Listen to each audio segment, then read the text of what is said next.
5장 21절에서 27절을 한 절씩 교독하시겠습니다.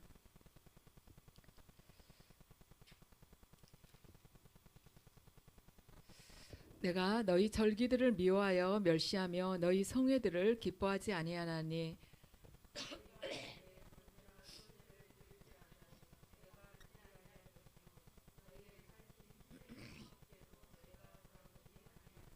내 노리소리를 내 앞에서 그칠지어다. 내 비파소리도 내가 듣지 아니하리라.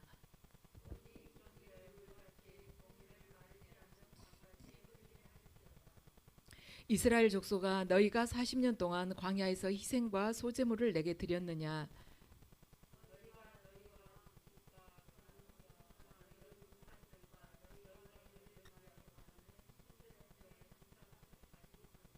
함께 읽으시겠습니다. 내가 너희를 다메섹 밖으로 사로잡혀 가게 하리라. 그의 이름이 만군의 하나님이라 불리우는 여호와께서 말씀하셨느니라. 아멘. 잠시 주님께서 허락하신 보혈의 은혜를 받으시겠습니다. 주님, 이 예배 가운데 아버지께서 넘치도록 보혈로 역사해 주셔서 이 예배를 통해서 저희 안에서 신앙의 양심을 잃고 적당하게 타협하며 살아가려는 죄된 마음들, 정결치 못한 마음들 씻어 주시옵소서.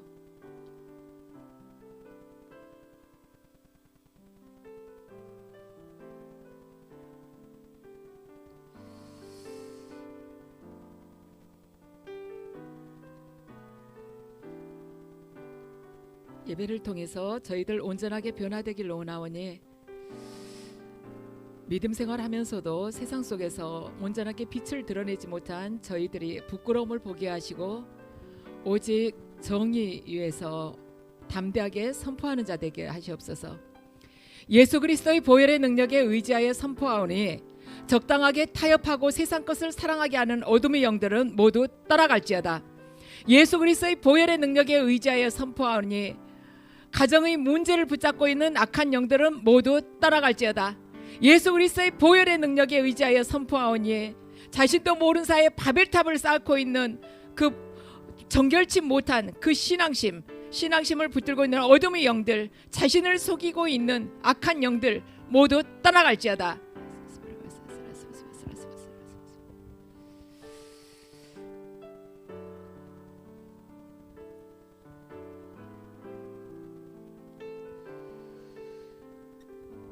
아멘. 이 시간에는 정의가 물같이 공의가 강같이라는 제목으로 말씀을 전하겠습니다. 정말 춥죠. 작년하고 비교도 안 되게 추운 것 같아요. 근데 이 밤에 여러분들 오셔서 정말 감사하고요. 주님께서 또 여러분들이 그 발걸음, 수고하신 발걸음만큼 또한 은혜를 주실 것을 믿습니다. 오늘은 이 아모스서 5장을 저희들이 함께 읽었는데요. 그 다음 주면은 여러분들이 그 통독할 때 이 아모스서를 여러분들이 접하시게 될 것 같아서 조금 아모스서를 중심만 좀 말씀드리고자 이 본문을 붙잡은 것입니다. 자, 오늘날 기독교가 당면하고 있는 문제가 뭔가, 우리 한국 교회가 지금 당면하고 있는 문제가 무엇일까 생각을 해보면 우리 하나님의 말씀을 읽고 묵상은 한다고 하지만 삶과 이렇게 분리되어 있는, 말씀과 삶이 이분화되어 있는 것, 그것도 큰 문제이죠. 두 번째는 십자가 지는 삶을 회피한다는 것입니다. 십자가에 대해서 강의는 많이 듣지만, 설교도 많이 듣고 좁은 길로 가야 된다는 것은 알지만 십자가를 막상 지고 내가 살아야 된다면 그 삶은 피하고 싶은 것이죠. 세 번째는 중세 때의 교회처럼 부패와 교회의 세속화가 지금 계속해서 빠른 속도로 진행되고 있다는 것입니다. 네 번째는 화려하고 예배는 장엄하게 드려지고 있지만 그 예배가 성령님께서 임재하신지는 우리가 확실하게 이야기하기가 어렵다는 것입니다. 그리고 다섯 번째는 사회의 약자에 대해서 무관심하고 있다는 것입니다. 그런데 오늘 본문을 보면, 아모스서를 보면요, 주전, 그러니까 BC 8세기에 아모스 선지자가 당시 북이스라엘을 향해서 부르짖었던 비판의 내용인데 이 비판의 내용이 이 시대를 살아가고 있는 교회와 크게 다를 바가 별로 없다는 것입니다. 그런 의미에서 아모스서는 현재 믿음 생활을 하고 있는 우리들을 그 영적인 이 현실을 조명해 볼 수 있는 글입니다. 아모스는 호세아, 이사야, 미가가 활동했었던 그 시대 8세기 때 활동했던 선지자입니다. 그래서 아모스는 유다 왕 우시야 왕 때 그리고 북이스라엘 말하자면 여로보암 2세 때 활동을 했습니다. 여로보암 1세는 북이스라엘의 초대 왕이잖아요. 그런데 지금 여로보암 2세 때 그때 활동했던 선지자예요. 그런데 이 우시야 왕하고 여로보암 2세는 얼마나 통치를 했냐면 40년 정도 통치를 했습니다. 그래서 두 왕이 40년 동안 남유다하고 북이스라엘에 통치를 하면서 서로 잘 공존 관계를 유지하고 서로 상업 활동도 많이 했어요. 그러니까 무역적으로 이렇게 교류를 많이 했다는 것이죠.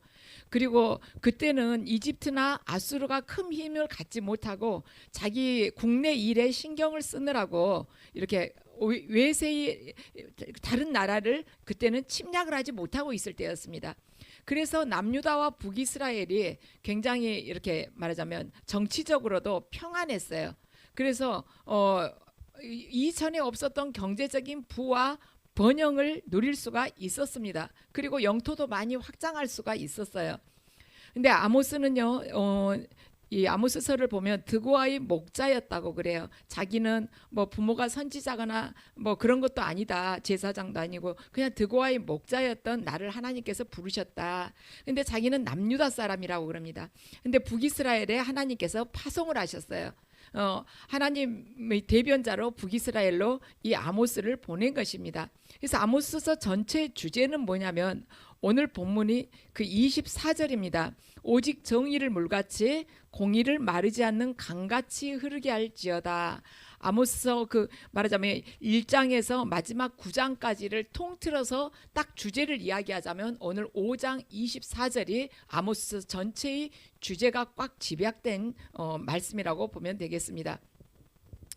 아모스는요, 과감하게 북이스라엘의 상류층과 지도자들에게 사회적으로 도덕적으로 타락한 것이나 아니면 신앙적으로 너희들이 배교하고 있다, 아니면 정치적으로 너희들이 이러이러하게 심판을 받을 것이다, 그걸 담대하게 선포를 했습니다. 근데 아모스라는 이름이 이 뜻이 뭐냐면 무거운 짐을 진 자라는 그러한 뜻을 가지고 있어요. 그래서 아모스 선지자는 자기 이름을 그렇게 반영하듯이 그렇게 걸어간 것입니다. 그래서 북이스라엘은 무거운 그 영적인 짐을 혼자서 지고 고군분투를 한 것입니다.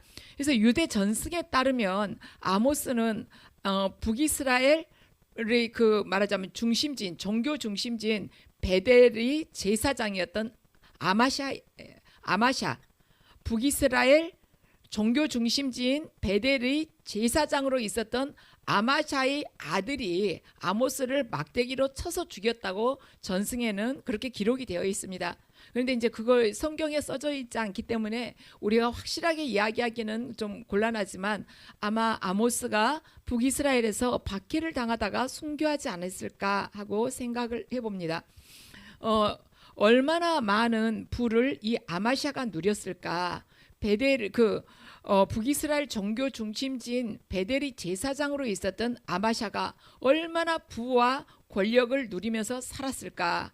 그래서 그 아마샤가 얼마나 많은 사람들의 관심을 받고 그들로부터 추앙을 받으며 살았을까. 그런데 거기에 아모스 선지자가 온 것입니다. 그래가지고 사람들이 관심이 아모스 선지자에게 끌리고 아모스 선지자에게 반응을 이렇게 보이니까 아마샤는 자기의 이 종교적인 위상이 추락이 될까 봐서 또한 위협을 받을까 봐서 아모스를 말하자면 음해를 하는 것이죠. 그리고 사마리아에 있는 말하자면 여로보암 왕에게 사람을 보냅니다. 아모스서 7장 10절 말씀을 보면은요, 아마샤가 뭐라고 하냐면 아모스가 나라를 전복시키기 위해서 모반을 꾀하고 있다고 그렇게 거짓말을 합니다. 그리고 아모스가 심판의 그 다림질을 보고 예언을 하니까 아마샤가 뭐라고 말을 하냐면 아모스가 여로보암이 칼에 맞아 죽을 거라고 그렇게 말을 했다고 그래요.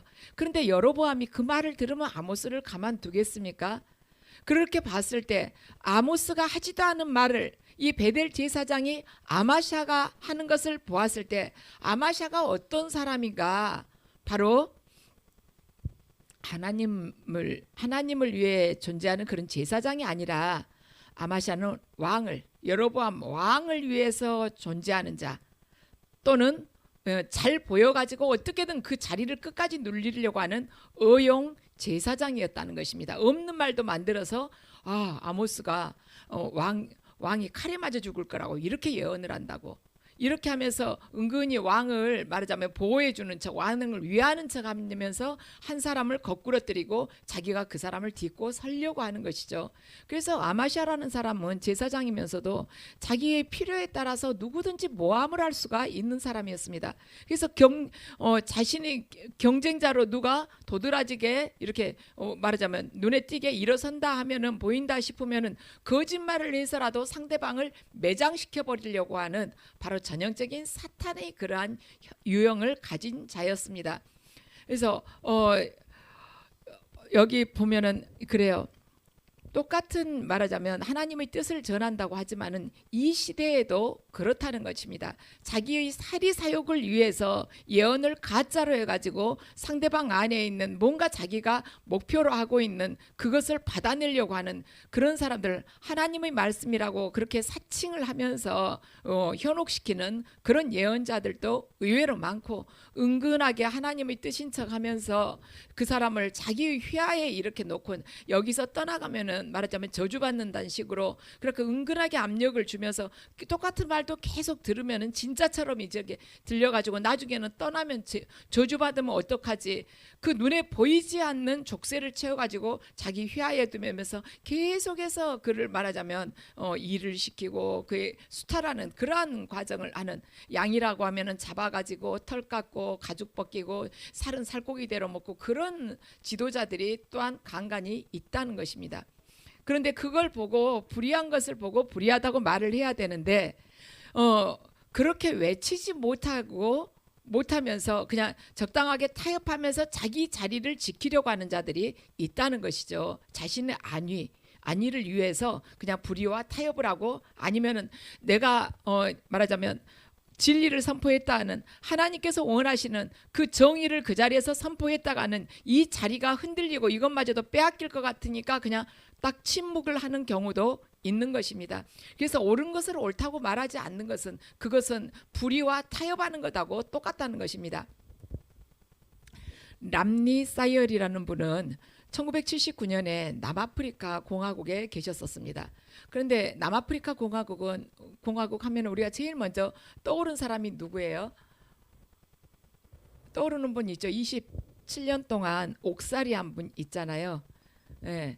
그분 남아프리카의 그 흑인 인권 운동가인 그분이 말하자면 떠오르는데, 거기는 원래 그렇게 이렇게 말하자면 흑백의 이렇게 차별이 심했었습니다. 만델라죠. 넬슨 만델라 대통령이죠. 근데 넬슨 만델라 대통령이 흑인으로서는 최초로 대통령이 된 분이었습니다.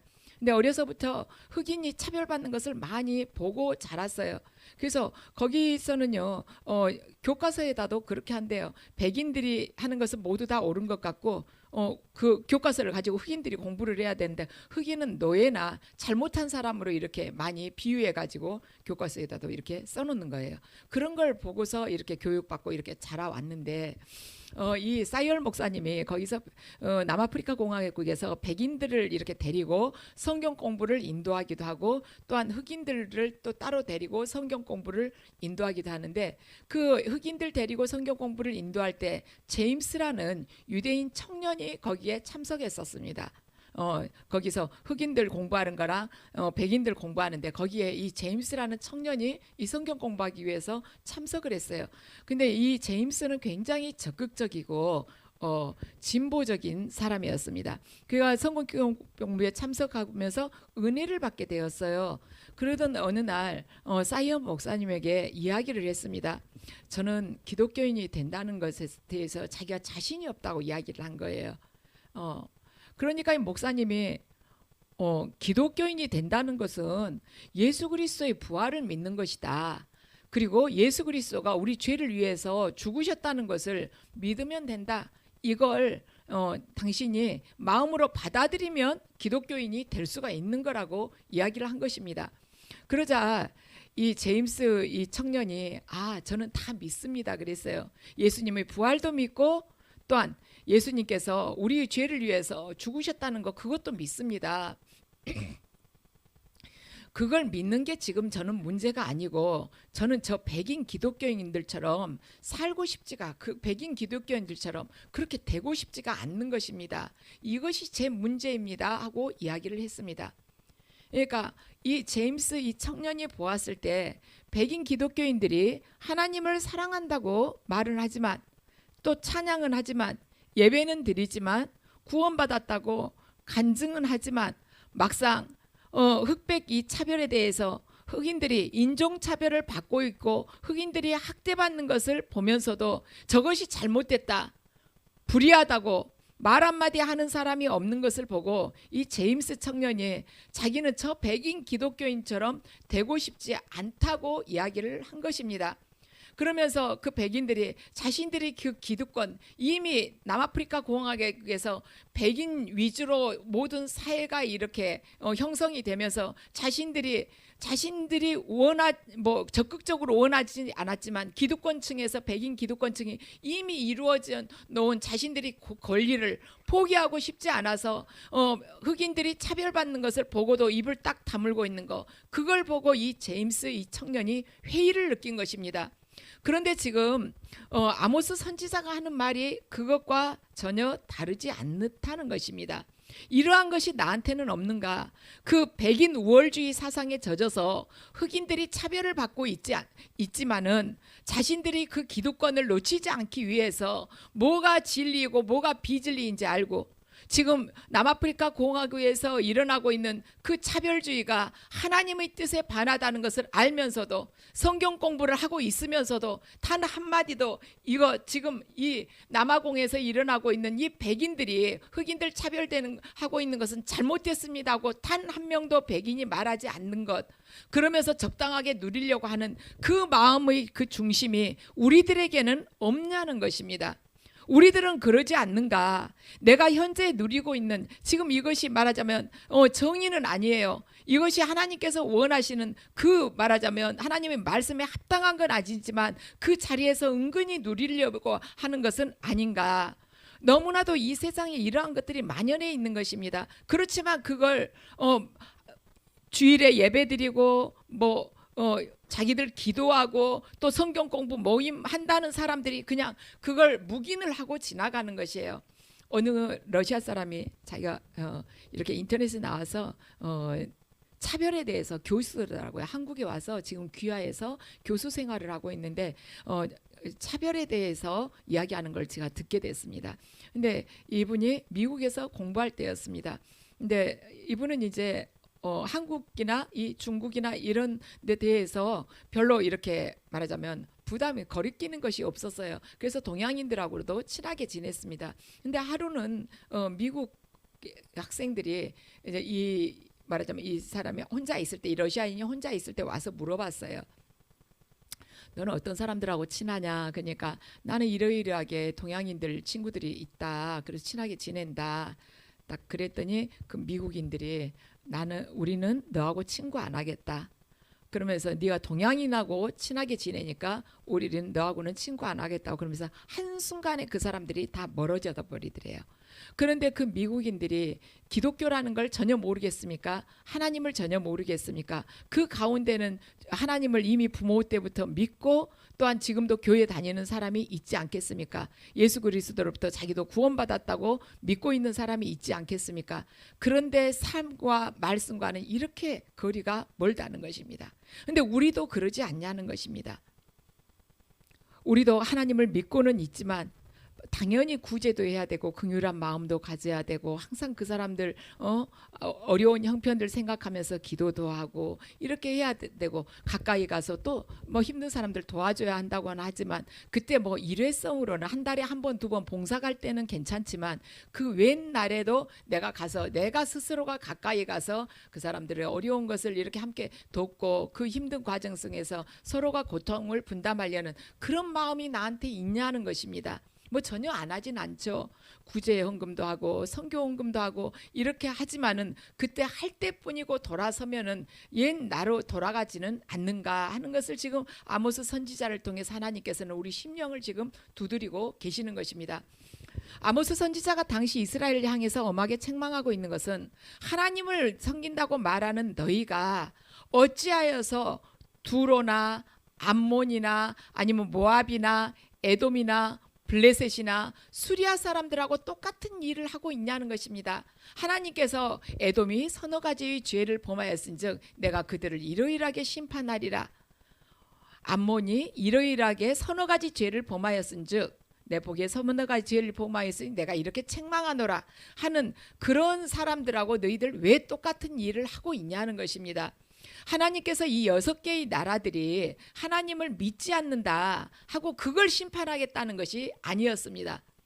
이 6 나라들에 대해서 하나님께서 어떤 점에 대해서 심판을 하겠다고 말씀을 하셨냐면 그들이 이러이러하게 잔인하게 했다.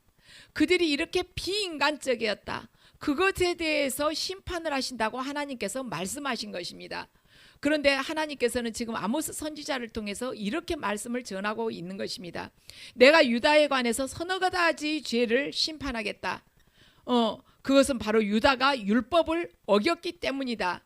유다는 제사를 지내고 제물을 바치기는 했지만은 형식적으로는 그렇게 하고는 있지만 유다는 나머지 6 나라가 범한 죄, 바로 잔인하고 비인간적이고 힘들고 가난하고 말하자면 비천한 자들, 그 자들을 학대한 자나 똑같다. 가난한 자들을 갈취하고 그들에게 고리의 말하자면 이자를 그들에게 물려가지고 그들이 땅을 빼앗은 자, 그리고 또한 재판을 할 때 그 재판장은 바로 돈을 그가 받고 부자의 편을 들어주는 자, 부자의 손을 들어주는 자이다. 근데 그 자가 어찌 6 나라하고 똑같다고 내가 말을 안 할 수가 있겠느냐. 너희들은 한 수 더 떠서 제사 지낸다면서 하나님 앞에 제물을 드린다면서 하나님 앞에 11조를 드린다면서도 삶은 어찌 그들하고 똑같은 그러한 삶을 살아가느냐 하고 지금 하나님께서 그들을 말하자면 질책을 하고 계시는 것입니다. 하나님께서는 지금 이 시대도 마찬가지예요. 네가 지금 목회를 하고는 있지만 너 아마샤 같은 데가 있지 않냐? 너 그 자리를 지키기를 원하지 않냐? 누리고 싶어 하지 않느냐? 네가 지금 예배를 드리고 헌금 생활을 한다고는 하지만 때에 따라서 구제하고 선교한다고는 하지만 네가 불신자들에 비해서 다를 게 뭐가 있냐? 불신자들 너보다 더 많이 구제하고 너보다 더 다른 사람들을 말하자면 품에 안고 더 힘든 사람들을 찾아가고 그러는 사람들 얼마나 많지 않느냐? 네가 지금 네 바벨탑 쌓기 위해서 열심을 내고 있는 거 아니냐? 네가 하나님 앞에서 떳떳하지 못하니까 오히려 행위로 해가지고 적당하게 그걸 합리화시키면서 네가 위로받으려고 하는 것은 아니냐? 하고 물으신다는 것입니다. 지금 북이스라엘이나 남유다를 보면 굉장히 그때 번성하고 창대했어요. 이스라엘 백성들이 번성하고 창대하게 된 것은 어떻게 보면 하나님께서 축복하신 것이에요. 그런데 하나님께 복을 받았다고 말할 수 있는 이런 상황 속에서 하나님께서 이들에게 말씀하시는 것은 너희가 진짜 중요한 것을 잊어버렸다는 것입니다. 우리는 하나님께서 우리에게 어떠한 복을 허락하실 때 나의 삶이 하나님 보시기에 정말 기쁘시구나 하고 잊어버릴 때가 있어요. 하나님께서 주실 때가 되어서 이제는 나의 그 고난이 가득 찼었던 그런 훈련도 다 끝나고 이제는 하나님 보시기에 어느 정도 온전한가 보다, 하나님하고 내가 좋은 관계가 맺어졌으니까 이런 축복을 하시겠지 하고 우리가 착각을 할 수가 있지만 하나님께서는 남유다나 북이스라엘이나 이렇게 번성할 때 너희들이 나머지 6 나라들, 내가 지적한 그 6 나라들하고 똑같은 지금 범죄를 하고 있단다 하고 말씀을 하시는 것입니다. 하나님께서는 이스라엘 백성들이 번성할 때마다 항상 그들에게 되풀이해서 주신 말씀이 있는 것입니다. 하나님께서는 지금 영적 이스라엘인 우리들에게 어떠한 것을 축복하신다거나 어떤 문제를 해결해 주실 때 하신 말씀이 있다는 것입니다. 레위기 19장 9절과 10절 말씀을 하나님께서 이스라엘 백성들에게도 하셨지만 우리들에게도 하신다는 것입니다. 자, 19장 9절과 10절을 함께 읽으시겠습니다. 너희가 너희의 땅에서 곡식을 거둘 때 너는 밭 모퉁이까지 다 거두지 말고 내 떨어진 이삭도 줍지 말며 내 포도원의 열매를 다 따지 말며 내 포도원에 떨어진 열매도 줍지 말고 가난한 사람과 거류민을 위하여 버려두라. 나는 너희의 하나님 여호와이니라. 아멘. 너무 인색하게 빡빡 긁어가지고 다 훑어가지 말라는 것입니다. 우리의 삶 속에서도요, 어려운 사람들을 위해서 쓸 돈을 그 11조 외에도 나 이 부분은 내가 언제든지 어려운 사람을 위해서 써야겠다는 그 여유를 두고 살으라는 것입니다. 11조 딱 내고 나서 나머지 10분의 9는 다 내 거야. 물샐 틈 없이 꽉 쥐고 있을 것이 아니라 지금 누구누구가 아픈데 굉장히 그 가정이 어렵다. 그러면은 그분한테 이러이러한 것을 내가 조금 보내드리면 좀 위로가 될까? 도움이 될까? 어려울 때는 진짜 호빵 하나도 그렇게 고마울 수가 없어요. 어려울 때는요, 누가 나물 하나만 묻혀줘도요, 그렇게 고마울 수가 없는 것입니다. 근데 그런 어려운 시기들을 우리가 지나오면서 하나님께서 언젠가 이렇게 풍성함을 나에게 허락을 하신다면 어려운 사람들의 마음을 우리가 알지 않겠습니까? 병마로 해서 힘든 사람, 가난으로 인해서 힘든 사람들 우리가 마음 알지 않겠습니까?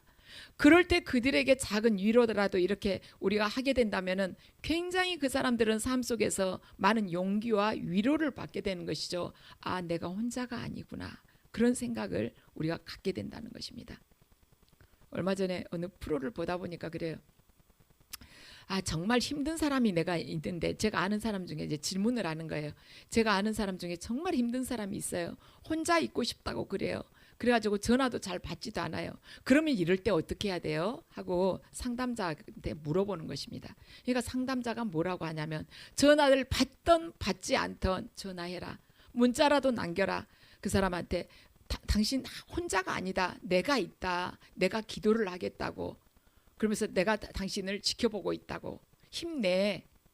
물론 힘 없을 때 내야 될 그 힘도 없을 수 있지만 그 힘내라고 하지만 뭐가 남아있을 낼 만한 힘이 있어야죠. 바닥까지 다 말하자면 소진이 됐는데 그렇지만 힘내. 내가 너를 위해서 기도하고 있어. 만나고 싶어. 이렇게라도 보든 안 보든 보내라는 거예요. 문자라도 보내라는 것입니다. 그래요. 우리가 어찌 하나님께서 지금 보호하셔서 지금 이렇게 우리가 예배를 드릴 수도 있는 것이지 우리가 그 힘든 시간들 우리 중에서 겪어보지 않는 사람들이 있습니까? 이 세상에 나 홀로 내전져진 느낌, 하나님이 혼자 내전져진 그런 마음이 들 때가 있습니다.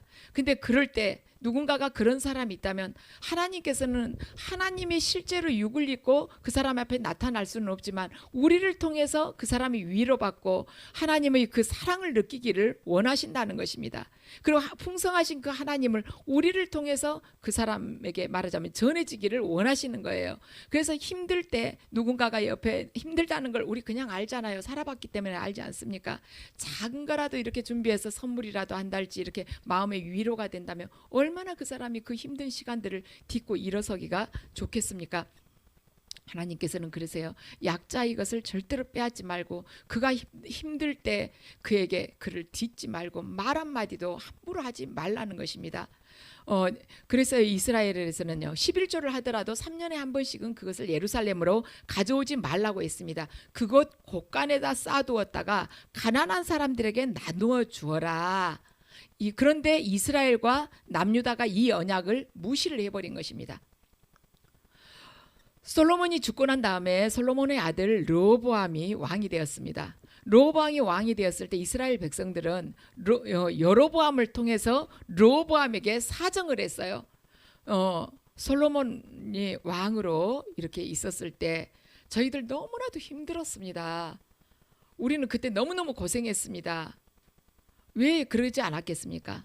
솔로몬이 예루살렘 성전 짓는데 7년 동안 성전 짓는데 시간을 보내지 않았습니까? 솔로몬 자기가 지었겠습니까? 얼마나 많은 연 인원이 동원돼 가지고 7년간 지었겠습니까? 그리고 나서 그걸로 끝난 게 아니라 그 후 13년 동안은 성전 짓고 나서 7년 짓고 그 후 13년 동안은 솔로몬이 말하자면 결혼한 왕비들을 위해서 궁을 지은 것입니다. 그 시대에는 지금처럼 건축 전문가들이 있는 것도 아니고 건축 장비가 발달한 것도 아니었어요. 전부 이 사람들이 힘으로 그것을 했었습니다. 그러니까 온 백성이 동원돼 가지고 그 성전을 짓는데, 성전 짓고 궁 짓는데 20년을 말하자면 허비를 한 것이죠.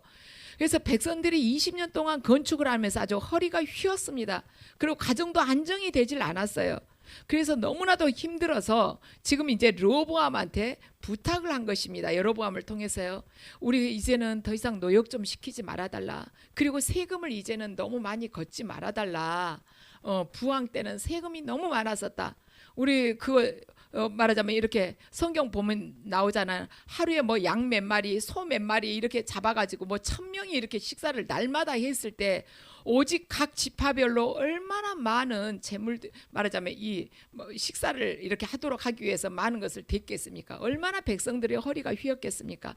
그래서 이제는 우리를 좀 편하게 좀 해달라고 부탁을 한 것입니다. 근데 르호보암이 젊은 자기 또래 친구들이 말을 듣고, 나이든 장년층의 조언을 듣지 않고 젊은이들이 조언을 듣고 나는 아버지보다 더 심하게 다스리겠다고 그래요. 그러니까 이스라엘 지파 중에 10지파가 그 르호보암의 말에 실망하고 떨어져 나가서 여로보암을 따르게 되는 것입니다. 그래서 이스라엘이 북이스라엘과 남유다로 이렇게 나뉘게 되는 것입니다. 르호보암의 잔인함 때문에 10지파가 반기를 들고 여로보암을 따라서 나왔는데 여로보암은 이제 이들이 혹시 예루살렘으로 다시 돌아가 버리면 어떡하나 하고 걱정을 한 거예요. 거기가 성전이 있으니까. 그래가지고 7월 10일이 속죄일인데 이 여로보암이 베델과 단에다가 금송아지를 이렇게 만듭니다. 그래가지고 7월 10일이 아니라 자기는 8월 15일에 하나님 앞에서 예배를 드리게 하겠다 해가지고 그러면서 이 예배를 하나님께서 더 기쁘게 받으실 거라고 합니다. 그리고 북이스라엘 백성들에게 그곳에서 예배를 드리도록 해요. 하나님이 딱 정해진 그 규례 안에서, 율법 안에서 드리는 예배는 굉장히 지루하고 딱딱할 수밖에 없는 것이죠. 설교도 그러잖아요. 부흥사들이 오셨을 때 막 농담 섞고 세상 이야기하고 이러면 재밌지 않습니까? 그런데 성경 중심으로 하면은 설교가 그다지 재미가 없잖아요. 제사도 마찬가지였습니다. 그래서 규례 안에서 드리는 예배는 딱딱하고 지루했습니다. 그런데 여로보암은 하나님을 떠나고 난 다음에 오는 심리적 불안감을 이 이스라엘, 북이스라엘 백성들에게 그것을 심리적 불안을 없애주고 만족시켜주기 위해서 화려하고 자유롭고 쾌락적인 예배를 이렇게 드리게 한 것입니다. 그래가지고 이들이 아주 열심을 갖게끔 한 것이에요. 그래서 가짜가 진짜보다 훨씬 화려하잖아요.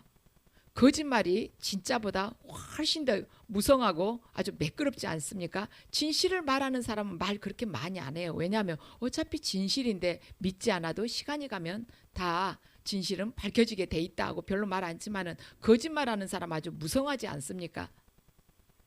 사람이 하나님 앞에 바르게 살지 못하면 그 삶을 합리화시키기 위해서 종교적인 열심을 가질 수가 있는 것입니다.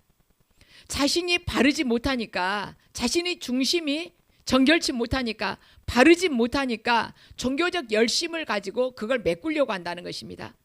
이때 이스라엘 백성들은요, 북이스라엘 백성들은 하나님 아주 떠나지 않았습니다. 떠나지 않았다고 생각을 하고 살았어요. 그 당시 이스라엘 백성들은요, 하나님이 주신 그 복을 많이 누리고 있었어요. 그런데 하나님이 책망을 하신 것입니다. 너희들 심판을 하리라. 자기들 스스로는 만족하고 살았지만은 하나님 보시기에는 아니라는 것입니다. 아모스 4장 4절과 5절을 함께 읽으시겠습니다. 자, 함께 읽으시죠. 시작. 너희는 베델에 가서 범죄하며 길갈에 가서 죄를 더하며 아침마다 너희 희생을 3일마다 너희 11조를 드리며 누룩 넣은 것을 불살라 수은제로 드리며 낙헌제를 소리내어 선포하려무나 이스라엘 자손들아 이것이 너희가 기뻐하는 바니라 주 여호와의 말씀이니라. 자, 5장 11절 읽으시겠습니다. 너희가 힘없는 자를 밟고 그에게서 이 부당한 세를 거두었은즉 너희가 비록 다듬은 돌로 집을 건축하였으나 거기 거주하지 못할 것이요 아름다운 포도원을 가꾸었으나 그 포도주를 마시지 못하리라. 아멘. 하나님께서 정하신 그 말하자면 말씀에서 벗어나게 된다면 아무리 멋지게 다듬은 대리석으로 집을 지은다 할지라도 거기 거주하지 못하게 하신다는 것입니다. 너희들이 아무리 포도원을 잘 가꾸었다 할지라도 그 포도주를 네가 맛을 못 볼 거라는 거예요. 네 원수가 맛을 보게 될 것이다 하고 하나님은 말씀을 하십니다. 아모스 6장 4절과 8절을 함께 읽으시겠습니다. 자, 함께 읽으시죠. 상아 상에 누우며 침상에서 기지개 켜며 양떼에서 어린 양과 우리에서 송아지를 잡아먹고 만군의 하나님 여호와의 말씀이니라. 주 여호와가 당신을 두고 맹세하셨노라. 내가 야곱의 영광을 싫어하며 그 궁궐들을 미워함으로 이 성읍과 거기에 가득한 것을 원수에게 넘기리라 하셨느니라. 아멘. 너희들이 상아로 된 그 침대에서 잠을 자도 지금 그렇게 말하자면 호화판으로 산다는 거예요. 어린 양과 우리에서 송아지를 마음대로 잡아먹고 살아도 내가 이 성읍과 이 성읍에 가득한 것을 전부 원수에게 주겠다는 것입니다. 왜냐하면 하나님의 규례를 어겼기 때문이라는 것입니다. 우리가 지금 아무리 풍성하게 산다 할지라도 아무리 내일 걱정을 안 하고 돈 걱정 안 하고 산다 할지라도 나의 위치에 대해서 사회적인 명예에 대해서 걱정하지 않고 산다 할지라도 나의 인기에 대해서 걱정하지 않고 산다 할지라도 하나님의 말씀에서 어긋나게 된다면 네가 포도원을 아무리 멋지게 가꾸었어도 그 포도 맛을 못 보게 하리라. 네 아무리 멋진 집이 있다 할지라도 들어가지 못하리라. 그것을 원수에게 넘기리라고 빼앗아서 원수에게 넘기리라고 말씀을 하시는 것입니다. 왜냐하면 그들이 드리는 제사와 삶이 전혀 분리되어 있기 때문인 것입니다. 우리들도 그래요. 성경 공부는 공부고 성경은 성경이고 삶은 이것에서 말하자면 많이 벗어날 수가 있다는 것입니다. 어떤 분이 믿지 않는 분이에요. 그런데 한국인인데 그 말을 하셨다고 그래요. 한국 크리스찬들은 분재 같다 하고 이야기를 한 것입니다. 불신자가 기독교인들을 두고 한 이야기예요. 한국 크리스찬들은 분재 같다. 성장은 하지 않고 분재가 그러잖아요. 이렇게 철사 같은 걸로 꽉 이렇게 모양 만들어 놓으니까 더 이상 크지 않고 그 작은 화분에서 꽉 오그리고 있잖아요. 성장을 하지 않고 자기 편할 대로 멋지게만 살려고 한다는 것입니다. 희생을 하지 않고 자기 이기적으로 자기의 이 울타리만을 꽉 고수하려고 한다는 것입니다. 이웃을 돌보지 않고 오직 자기가 왕이 되어서 살려고 한다는 것입니다. 불의를 보아도 자기와 직접 관련이 없으면 그냥 침묵해버린다는 것이죠. 아무리 잘못된 것을 보아도 내 교회와 관련이 없으면 그냥 모른 척하고 넘어간다는 것입니다. 소외된 자를 봐도 우리 교회같이 이렇게 작은 교회에서 어떻게 도와줄 수 있느냐고, 우리 교회도 지금 뭣도 바꿔야 되고 뭣도 바꿔야 되는데 에어컨도 저렇게 소리 나가지고 잘 안 되고 그러는데도 우리 지금 못 견디고 있는데도 그런데 어떻게 우리가 도울 수 있냐고, 대형 교회에서 그런 건 해야지 하면서 밀어버리고 무관심하게 산다는 것입니다. 그게 하나님 보시기에는 너희 원수들에게 너를 넘기리라 하고 그런 시각으로 보인다는 것이죠.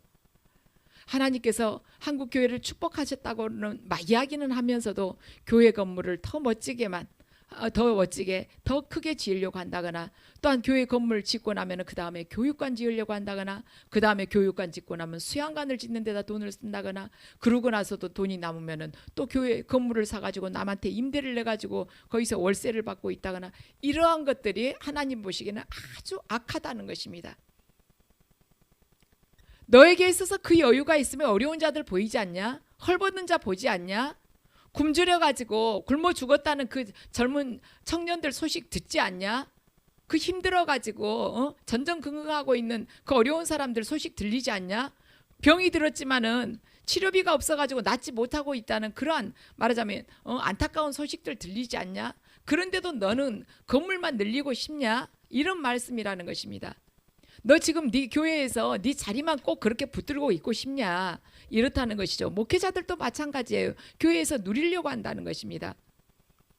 제가 예전에 미국 갔을 때 정말 감동받고 놀랬던 것이 저는 이제 뭐 미국인들 교회는 안 가봤지만 한인 교회 가가지고 한인 그 목사님들이 그 삶을 보고 굉장히 제가 감동을 받았습니다.